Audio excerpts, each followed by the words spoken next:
Madam Speaker. Ni ule kijana ulichusi kwa debate. Bwana, unajua uliona vile niliongea kizungu kweli?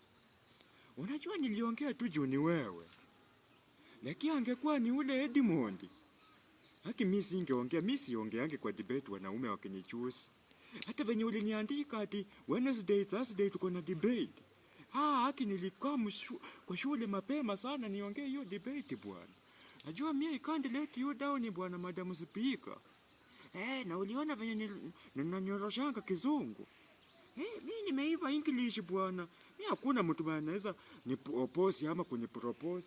Mimi nikiongea inakuanga hivyo mimi nakuanga kongara bwana. So hata siku nyingine tena unichusi. Alafu unikumbuke yako baadaye. So unajua wewe ni mali safi. Haki nitapenda sana Madam Speaker bwana. I love you Madam Speaker.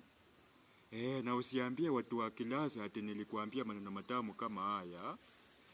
So unajua walimu wa shule yetu wanakuanga na wivu, wataleta mambo mingi. Ni sawa nimesikia.